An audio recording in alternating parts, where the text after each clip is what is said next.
વેદ શાસ્ત્ર, શાસ્ત્ર સંપન્ન, સદા સંતુષ્ટ ભારતીય સંસ્કૃતિની વૈદિક પરંપરા વેદ શાસ્ત્ર ના ઘરે ચાલવા માંડ્યા છે. રાધાજી એકલા એકલા ચોકમાં રમતા હતા. રાધાજીની માતાનું નામ કલાવતી છે. ઓસરીમાં બેઠા હતા. યશોદાજી જોતા જ ઉભા થઈ ગયા. આદરથી આવકાર આપ્યો. બેસો બેસો, આજે અમારા ઘરે ગરીબના ઘરે કેમ પાવન પધારવું પડ્યું. બંનેના ભાવિ વેવાણો વ્યવહાર કરવા લાગ્યા. ભાવિ વેવાણો એકબીજાને સામસામી ગળે ભેટવા માંડ્યા છે. સમાજની વાતો કરી પછી યશોદાજી બોલ્યા, તમારી પુત્રી તો બહુ મોટી થઈ ગઈ છે. બહુ સમય પછી આજે મેં જોઈ. પહેલા તો સાવ નાની દેખાતી હતી. કલાવતી બોલ્યા, તો એ તો સમયની વાત કામ કરતો જાય છે. વાત વાતમાં બાળકો ઉંમરલાયક થતા જાય એ વાત સાચી છે. આપણે બાળક વિશે વિચારવું તો પડે. યશોદાજીની વાત સાંભળી કલાવતી ફરી બોલી, અમારે કાંઈ ચિંતા નથી. એકની એક પુત્રી છે. સારો છોકરો મળશે એટલે એને પરણાવી.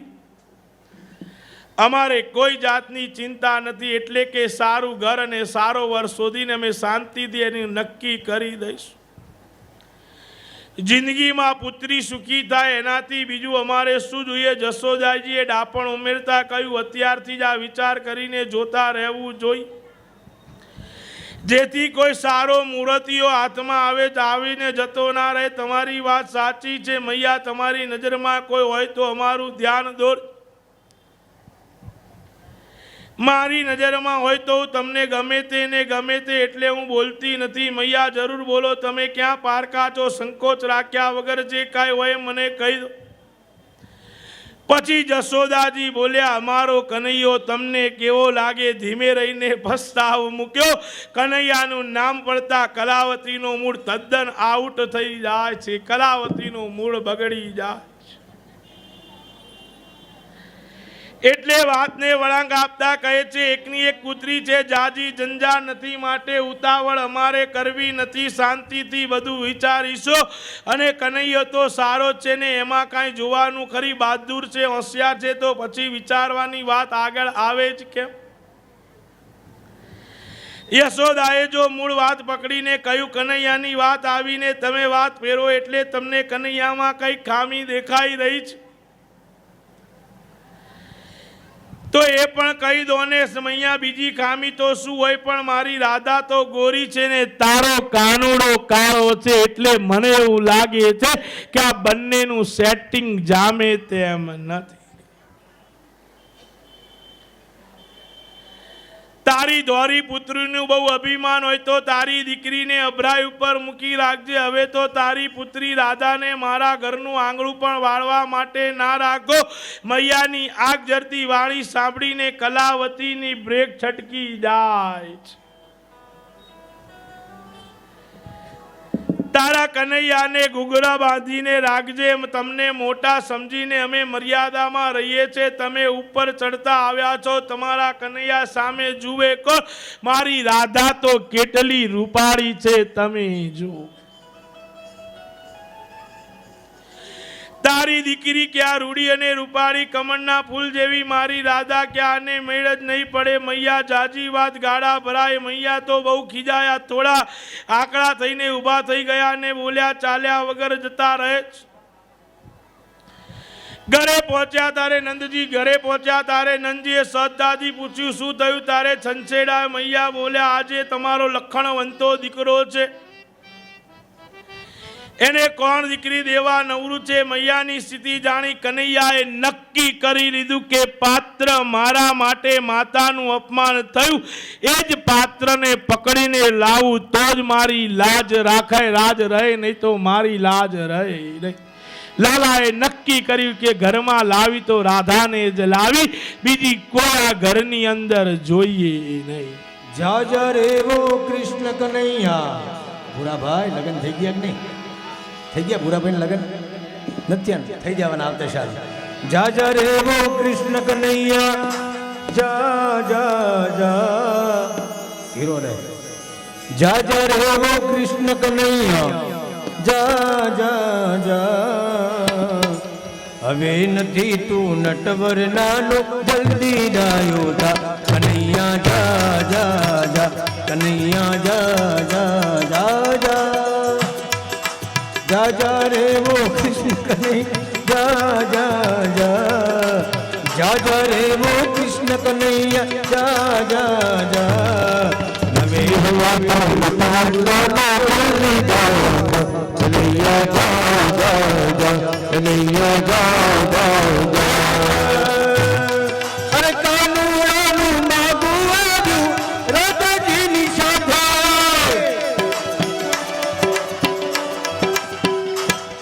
એ કાનુડાનું માગું રાધાજીના નાથ પિતા રાધાજીના નાથ પિતા તરત પાડી નાચ પાડે ના કાયડો અને ધોળી કેમ મેળવે કૃષ્ણ ભગવાનને આપણે કાયડો કહી ન શકીએ હો એક જ વ્યક્તિ કહી શકે એ નરસિંહ મહેતા એ ગમે તે કહી શકે આપણી તાકાત નથી એટલે આ ભજનમાં આવું લખ્યું છે અને વૃષભાનુના ધર્મપત્ની એવું કહે છે કે જશોદા મૈયા તમે શું જોઈને મારા દીકરી સાથે તમારા કન્યાના વિવાહનું નક્કી કરવા આવ્યા તમારો તો કાળો છે અને મારી રાધા કેવી ગોરી છે એટલે કહ્યું છે ને યશોમતી મૈયા સે બોલે નંદલાલા રાધા ક્યું ગોરી મેં ક્યું કાલા એટલે કાળા સાથે તો ધોળો મેળાવે નહીં પણ એવું કહેવાય છે પુરુષ કાળો હોય તો ચાલે અને પત્ની વ્હાઈટ હોય તો સારું લાગે પણ ભાઈ ને બાઈમાં કંઈક ડિફરન્સ હોય ને આના વિરુદ્ધ દાંતનો કાઢશો क्या तारो आयो ने क्या मारी राधा कन्हैया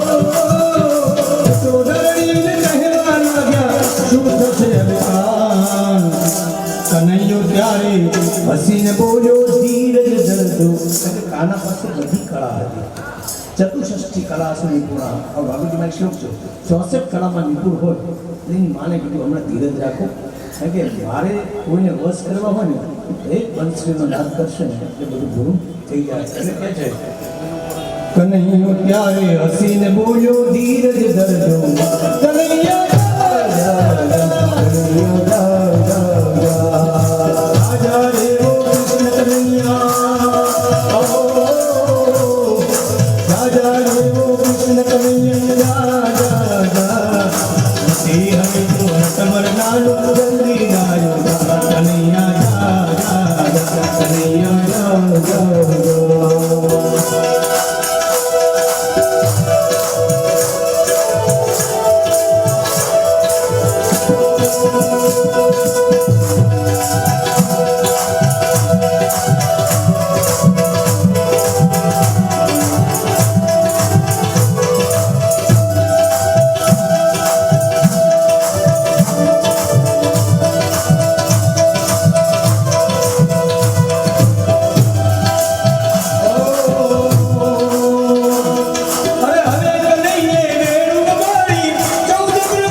राधा रानी ना माता पिता कृष्ण पास आया केवल એટલે શું થયું છે આગળ કવિ કહે છે કનૈયાના વિવાહ થયા ને લોકો બોલ્યા વાહ વાહ તો બોલો વાહ જે વાહ નહીં બોલે આવતા ભાવમાં લગ્ન નહીં થાય ત્યારે બોલજો કનૈયાના વિવાહ થયા ને લોકો બોલ્યા વાહ કનૈયા કનૈયા રાજા રે વો કનૈયા રાજા રે વો કનૈયા રાજા રે વો કૃષ્ણ કનૈયા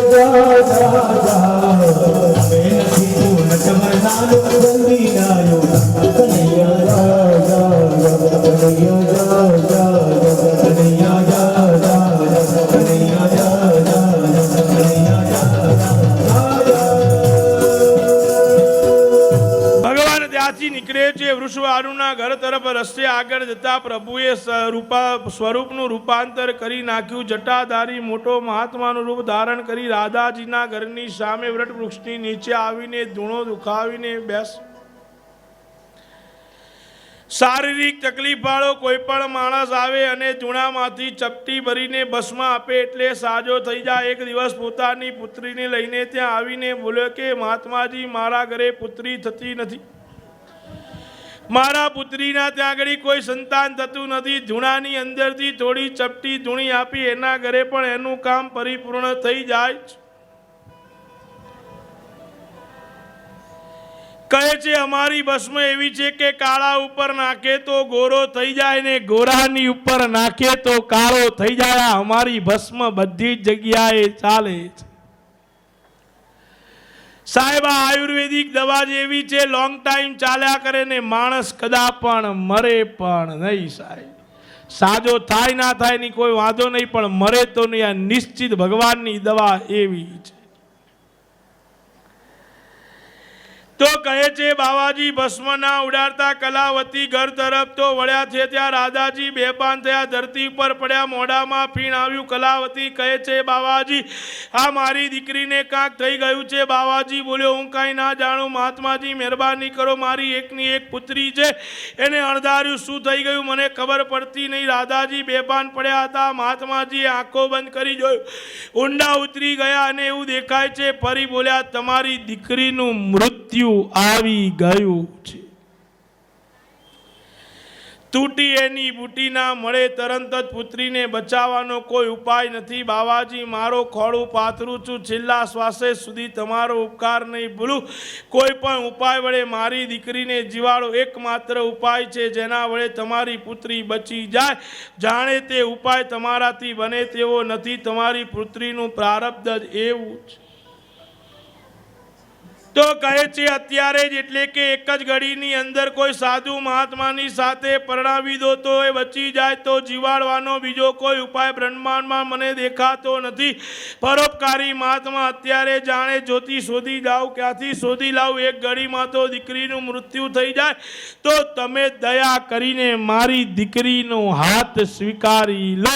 ભગવાન કહે છે આટલા માટે તો આટલું બધું મારે કરવું પડ્યું. ભગવાન કહે છે અમે ઉપાધિઓને લેતા, કારણ કે જો સામેથી ભગવાન પહેલા સ્વીકારી લે તો ખબર પડી જાય આ બધી કાનુડાની ચાલ છે. ભગવાન કહે છે આવી ઉપાધિઓ અમે લેતા નથી. આ તો જે સત્ય હતું મેં તમને કહ્યું. પ્રભુ તમને ઉપાધિમાં ના પાડશો, પણ મારી દીકરીને બચાવવા માટે તેનો હાથનો સ્વીકાર કરો, પછી ભલે ચાલ્યા જજો. સામા પક્ષી મુશ્કેલીઓ નિવારવા વાળે બાવાજીને અનુમતિ આપી આકાશમાંથી ચતુર્મુખી બ્રહ્માજી પધાર્યા. પૂજાની બધી સામગ્રી લઈને આવ્યા. ભગવાન રાધા અને કૃષ્ણના ત્યાં આગળ લગ્ન કરાવે. રાધે શ્યામની આ લગ્નની ગર્ગ સંહિતાની અંદર દિવ્ય કથા કરવામાં આવી છે. કહેવામાં આવી છે કૃષ્ણ જન્મખંડના વિસ્તારથી વર્ણવેલી છે. રાધાજીના દિવ્ય લગ્ન રાસલીલા રાસેશ્વર થયા. ભગવાન ત્યાંથી રાધાને લઈને પોતાના ઘરની અંદર જાય છે. કનૈયાના લલાટે લાંબુ મોટું તિલક અને ચોખા ચોંટાડેલા જોયા. હાથમાં મીંડણ બાંધેલું જોઈ મૈયાને આશ્ચર્ય થયું. પૂછ્યું કે લાલા, તું શું કરી આવ્યો? એ મૈયા, જ્યાં તમારું અપમાન થયું હતું ત્યાંથી સન્માન પાછો મેળવીને આવ્યો છું. મને તો સામે ચાલીને તેની પુત્રીનો હાથ સ્વીકારવાનો આગ્રહ કર્યો, એટલે મેં ના છૂટકે આ પાડી. તમે કહેતા હોય તે મુજબ ઢેલ ઢલે ઢેલ જેમ તમે શોધી લાવ્યા એમ ઢેલને હું પણ શોધી લાવ્યો છું. ભગવાન એની આગળની વાત કહે છે. આજે ભગવાન કહે છે, અહીંયા સુખદેવજી મહારાજ પરીક્ષિત રાજાને કહે છે કે હવે ભગવાન સુખદેવજી મહારાજ કહે છે એનાથી આગળ હું તમને કહું છું. આજે વનમાં જમવું છે એવો વિચાર કરી શિંગડાને ધ્વનિથી મિત્રોને જગાડી વત્સ સમુદાયને આગળ કરી પ્રભુ વનમાં જવા નીકળ્યા. વનમાં જઈને મિત્ર સાથે અનેક વિધિ બાલ કીડાઓ કરી પરમાનંદ પમાડતા હતા. એટલાની અંદર ત્યાં આગળ અજગરનું મુખ ધારણ કરીને અઘાસુર ત્યાં આવે છે. ભગવાન પાછળ પાછળ ચાલતા, ત્યાં વાછરડાઓ અને છોકરાઓ આગળ હતા. અજગરનું મુખ જોતા બાળકોએ માન્યું આ મોટી ગુફા છે. વાછરડા અને ગુવાળો એની અંદર જતા રહ્યા. ભગવાન એની અંદર જાય છે. ભગવાન અજગરના મુખને ફાડીને ભગવાન ત્યાં અઘાસુરને ત્યાં મોક્ષને પ્રાપ્તિ કરાવે છે. એનાથી આગળ જાય છે. હવે ભુક્ત લીલા કઈ સંભળાવે છે. યમુનાના કાંઠે આવી સ્નાન કરી બેઠા પછી ગોપ બાળકો બોલ્યા કે પ્રભુ બહુ ભૂખ લાગી છે. વાછરડા ભલે ઘાસ ખાતા હોય, આપણે જમવા બેસીએ. ભુક્ત લીલાની સુંદર કથા આવી. કનૈયાને મધ્યમાં બિરાજ્યો અને તેના પડતા ચારે બાજુ મંડળીકાર ગોપ ગોવાળિયા બેઠા. દરેક પોતાની સાથે લાવેલા ભોજનનું પાત્ર ખોલીને કનૈયાને આપવા લાગ્યા. પ્રભુ જમવા માંડ્યા ને પોતાની પાસેની વસ્તુ મિત્રને પણ પ્રભુ જમાડવા લાગ્યા છે. આ અનોખી લીલા શરૂ કરી પ્રભુએ મિત્રો સાથે જમવાનો મનોહરની મજા આવે છે. ઠાકોરજી ક્યારે પણ એકલા જમતા નથી. ભગવાન કહે છે જે મને જમાડે છે એને હું જમાડ્યા વગર પણ કદા પણ જમતો નથી. તો કહે છે એની આગળ જતા જતા કહે છે મિત્રો વાછરડા ના દેખાતા. પૂછું કનૈયા આપણા વાછરડા ક્યાં ગયા? અહીંયા દેખાતા નથી. ભગવાને કહ્યું તમે જમવાનું ચાલુ રાખો, હું શોધી કાઢું છું. જમતા હાથમાં અન્નનો કળિયો સાથે કનૈયો ઊભો થયો. બાળકથી દૂર ગયા એટલે બ્રહ્માએ બધા છોકરાઓને ત્યાંગડીથી ઉપાડીને સત્યલોકમાં લઈ ગયા. ભગવાનને ખબર પડી કે આ તો બ્રહ્માજીએ કરેલું છે. ભગવાને પોતાની યોગ માયા વડે જેટલી ગાયો અને ગોવાળ હતા બધાને ઉત્પન્ન કર્યા. ભગવાન ગાયો અને ગોપાળને લઈને પાછા વૃંદાવનની અંદર જાય છે. 1 વર્ષ થયું. બ્રહ્માજીને ખબર પડી પેલો ગોવાળિયો શું કરે છે જોવા આવ્યા. પાછા ગોપ ગોવાળિયાને ગાવો ચરાવતા હતા. બ્રહ્માજીને ખબર પડી કે આ સામાન્ય ગોવાળો નહીં પણ પરબ્રહ્મ પરમાત્મા પોતે છે. ત્યારે બ્રહ્માજી ભગવાનને વંદન કરે છે. ગોવાળોને ગાયો પાછી આપે છે. 1 વર્ષ પછી આ સાચો ગોવાળિયા ગોકુળની અંદર વૃંદાવનમાં જાય છે ને કહે છે કે ભગવાને આજે અજગરને માર્યો, ભગવાને આજે અઘાસુરનો વધ કર્યો. 1 વર્ષ પછી ત્યાં કહે છે ભગવાન હવે દાણ લીલાની કથા કઈ સંભળાવે. સુખદેવજી મહારાજ કહે છે દાણ લીલાની કથા પરીક્ષિત રાજાને સંભળાવે છે. પરમ ભક્ત ગોપીઓના નિજ સ્વરૂપનો પરમાનંદ કરવા કનૈયાએ નની લવી લીલા શરૂ કરી. ભગવાન પોતાના પ્રેમી ભક્તો ગમે છે. ગોપીઓ જેમ કનૈયા સિવાય રહી શકતી નથી. એ જ પ્રમાણે ભગવાન પણ એવા પ્રેમી ભક્તો સિવાય રહી શકતા નથી. ગોપીઓ દહીં દૂધ વેચવા દરરોજે મથુરા જતી. કનૈયો આડો આવી ઊભો રહે તેટલામાં એક ગોપી દહીં માખણની મટુકી લઈ ત્યાંથી આવી. પ્રભુ કહે છે રોકાઈ જા, આજથી નવો નિયમ શરૂ થયો. અહીંયા જેટલું દહીં અને માખણ છે મથુરા વેચવા જાઓ છો તેના ઉપર દાણ લાગશે. આવું સાંભળી તે ગોપી છંછેડાઈ કહેવા લાગી કે છાનો માનો તારા ઘરે ચાલ્યો જા. આવું તો તારા દાદાએ પણ નથી કરી, તારા પિતાએ પણ કર્યું નથી. નંદજી વ્રજના રાજા છે, એમણે પણ આવું નથી કર્યું. તો આ નવી ઉપાધિ ક્યાંથી આદરે?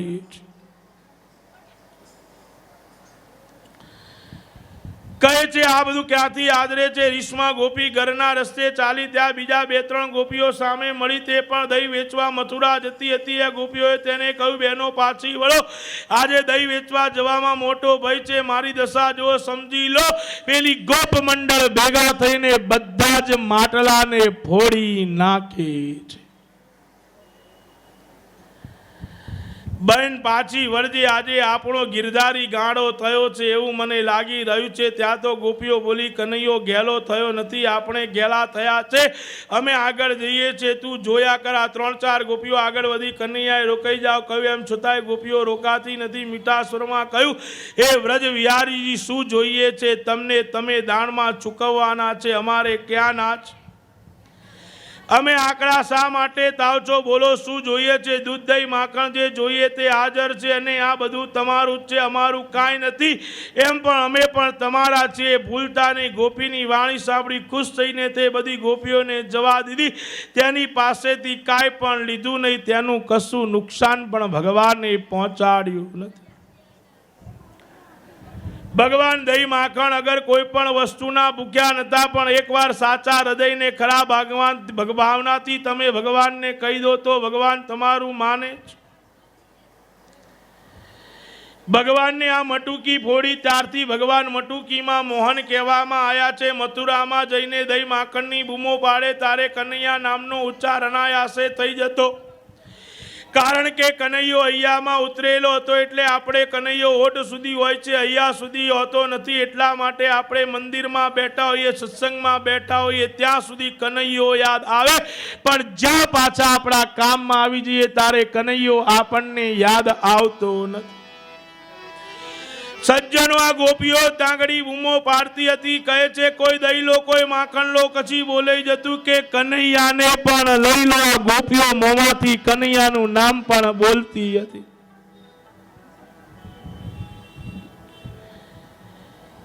કનૈયાનું નામ પણ બોલતી હતી. એક સમય ગોપ બાળકો કહે છે, કૃષ્ણ ને બલરામ સામે દેખાયા. વનમાં બહુ ફળો છે, પણ એ વનમાં એક મોટો અસુર ધેનુકાસુર રહે છે, કોઈને વનમાં પ્રવેશવા દેતો નથી. ભગવાન તથા બળદેવજી બંને મિત્રએ વનમાં પ્રવેશ કર્યો. વનમાં રહેતા અસુર ધેનુકને રૂપનું લઈને ત્યાં આગળ ફરતો. ધેનુક એટલે ખરી ગુજરાતી ભાષામાં ગધેડો કહેવાય. ભગવાન કહે છે, આ બધાને મેં મારે આજે તું માર. બલરામ ગધેડાને ધેનુકાસુરને મારી નાખ કહે છે. ભગવાનને મોક્ષ અપાવે છે. ઘરે આવીને કહે છે, માં પૂછે છે કે આજે શું કર્યું? લાલો કહે છે, માં આજે બલરામ મોટા ભૈયાએ ગધેડાને માર્યું. કહે છે, નાના મેં ગધેડાને માર્યું નહીં, મેં ધેનુકાસુરને માર્યો. કૃષ્ણને કહે છે, કૃષ્ણથી અગાસુરને માર્યો, બકાસુરને માર્યો, સક્તાસુરને માર્યો, પણ આજે મેં ધેનુકાસુરને માર્યો. અને તું કહે છે ગધેડાને માર્યો. કહે છે, આ ખોટી વાત છે, તારાથી હું રિસાવું છું, જા કાલથી તારી જોડે આવી. ભગવાન કહે છે, મારે આટલું જ જોઈએ છે, આનાથી વિશેષ જોઈતું નથી. ભગવાન કહે છે, મારે કાલિયનું દમન કરવું છે. જ્યાં સુધી શેષ નારાયણ મારી પાસે હોય ત્યાં સુધી કાલિયનું દમન થઈ શકે નહીં. આજે ભગવાન બલરામજીને ત્યાંથી દૂર કરી દે છે.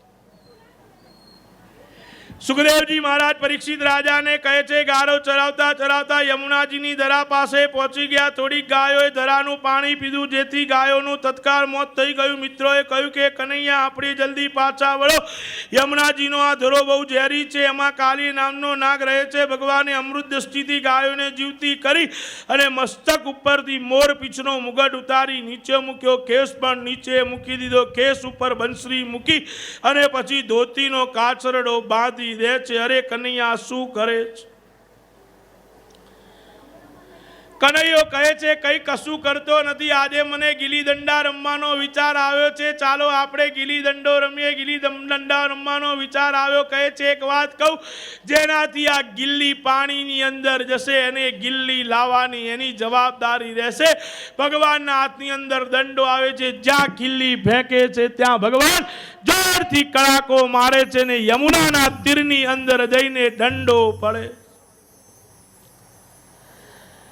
ત્યાં તો ભગવાન યમુનાજીના કાંઠે આવે છે, કદમના ઝાડની ઉપર ચડે છે અને ત્યાં જ ગળી ભગવાન એની અંદર યમુનાજીની અંદર જ્યાં કાલી નાગનો નાગ રહેતો હોય છે ત્યાં ગળી પરમાત્મા ભૂચકો મારીને ત્યાં ગળી જાય છે.